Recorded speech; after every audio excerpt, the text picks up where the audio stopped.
The next article we're going to read is called Buried Treasure, Finders Keepers. We're going to read this little box first. For more than 3 years, Richard Pritchett and his crew searched the waters off the coast of Florida near Cape Canaveral. Day after day, they woke at dawn and spent hours using high-tech equipment to scour the floor of the Atlantic Ocean. Finally, in May of 2016, Pritchett found that he had been searching for the shipwreck of a vessel called La Trinité.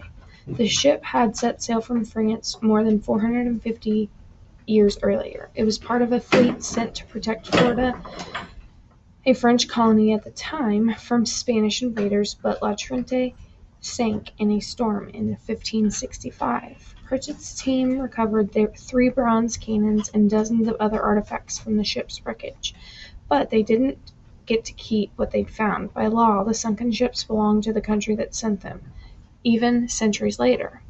The Count in Florida ruled that the ship belonged to France, not Pritchett. The ruling renewed an old debate: should treasure hunters be allowed to keep what they find? Right here in 2004, about 250,000 artifacts from shipwrecks were destroyed by treasure hunters because they thought the items weren't valuable. And then, no, many experts argue that any artifact recovered from the sunken ships belong in museums, not in the collection of treasure hunters after all.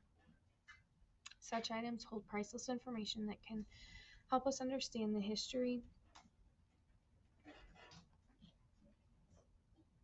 says archaeologist James DeGaldo.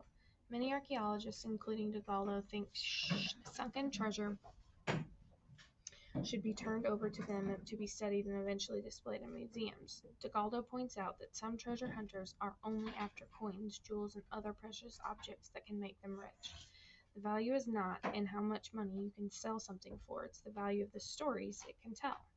It allows us to connect to the people who came before us. Some archaeologists fear that in their search for riches, treasure hunters might damage or destroy fragile shipwrecks. Delgado says that important relics such as bones may get tossed because they're not considered valuable. Focusing on how much you can make is very different than how much you can learn, he says. And then the yes side of things. Salvors, or people who hunt for sunken ships, say that they deserve to keep some of the treasure they find. They point out that they spend years locating the wreckage, which isn't easy. Shipwrecks apart as they sink to break apart, as they sink to the seafloor and artifacts become scattered. Over time, the remains get buried in sand. Pritchett and other salvors also spend a lot of money on their expeditions. They use special technology to detect buried material, and they use machines to blow sand off the seafloor to uncover items. Pritchett says he spent about $4 million to find La Trinité. He thinks he should be allowed to keep some of the artifacts, or at least get paid for them. Experts estimate that less than 1% of the world's shipwrecks have been explored.